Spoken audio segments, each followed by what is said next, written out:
Hey there, loves. Welcome to Life's Just Cray. I'm Kate, and this is where we talk through real life situations that have you up until 2 a.m. talking with your bestie. Like, okay, but what would you do though?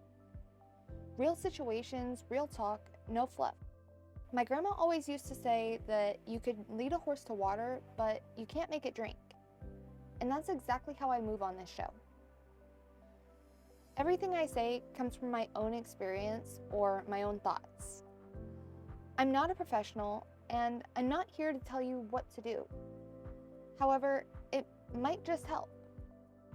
So, today we're talking about breakups, and specifically the kind where you were the one who ended it, and you're still not okay. Because nobody talks about that part honestly enough. I ended a relationship 3 months ago that I had been in for 4 years. I was the one who ended it. I want to say that first because I think it changes how people perceive what I am about to describe, and I need you to understand that being the one who makes the decision does not mean you are the one who is okay afterward.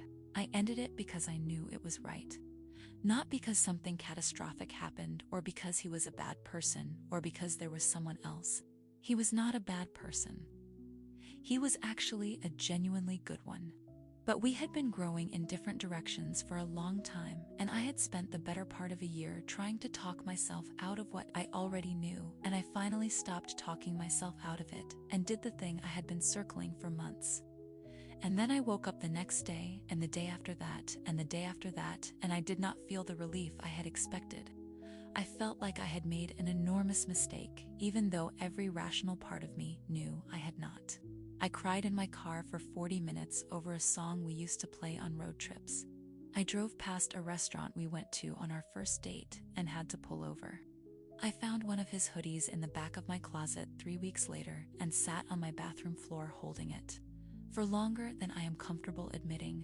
My friends do not fully understand why I am still struggling. They keep reminding me that I chose this, that I was unhappy, that I knew what I was doing, and they are right about all of it. But knowing you made the right decision and not grieving it anyway are two completely different things that apparently can exist in the same body at the same time. And nobody warns you about that before it happens to you. I do not want him back.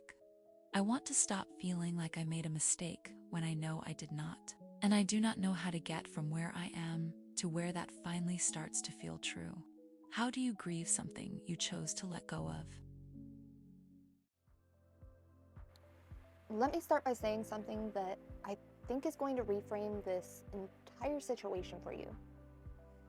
The grief that you're feeling right now is not a sign that you made a wrong decision. It's a sign that what you had was real. You don't grieve things that didn't matter.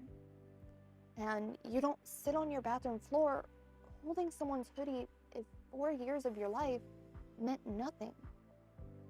The fact that it hurts this much is actually proof that you loved him well, and that's not something to be ashamed of or confused by. It's something to honor even while you're in the middle of it. And I need you to stop letting the people around you make you feel like the grief is a contradiction, because it's not. You can know something was right and still mourn it deeply. Those two things are not at war with each other. They're just both true at the same time. And that's one of the hardest things that a person can sit with.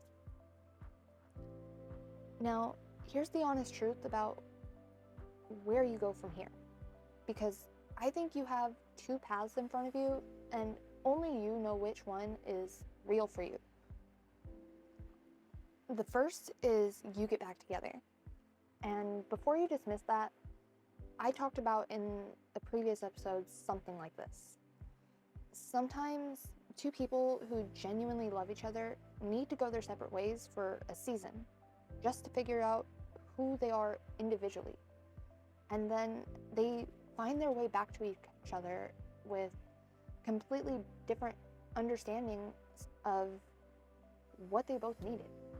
And that's not failure. that's broke doing exactly what it's supposed to do. Sometimes the relationship that couldn't survive who you were at 25 becomes something completely different and genuinely beautiful when you come back to it as the people that you've grown into.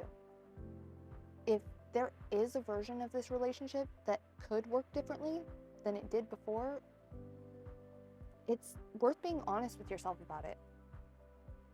If that door is actually closed, or whether you just closed it because you didn't know how to keep it open while still taking care of yourself. Only you know the answer to that, and only you get to decide. But if you're not getting back together, and only you know that answer in your bones, then you need to hear what full separation actually requires, because I don't think people nearly are honest enough about this part. And the part that surrounds this is what makes or breaks the healing. Cutting contact is not optional. I know that sounds harsh, and I know every part of you wants to leave a small door open, just in case. But that small door is exactly what's keeping you stuck on the bathroom floor at 2 in the morning. Every time you check his social media, you're reopening a wound that is trying to close. Every time you drive past a place that you used to go to together and let yourself marinate in the memory, you're choosing the grief over the healing. Not because you're weak, and not because you loved him wrong either, but because you're human, and your heart is still looking for him in all the spaces where he used to live. And it can't stop doing that if you keep giving it new reasons to look. Mute him. Remove him from your close friends list. Take the shared photos off your main camera roll for right now.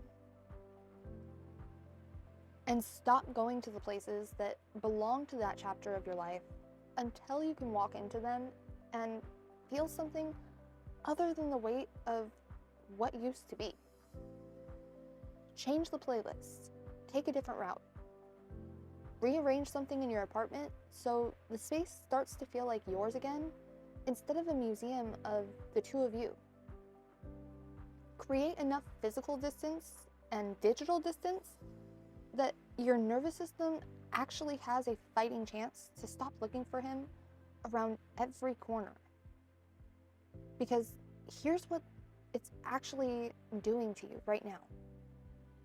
Your mind made the decision, and your body just hasn't caught up yet. Your mind knows you did the right thing, and your body is still wired to reach for him, still listening for his name, still flinching when something reminds you of his laugh. And the only thing that closes that gap, and the only thing that actually works, is time and real space.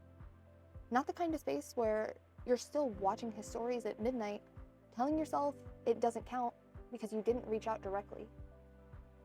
Real space. Deliberate space.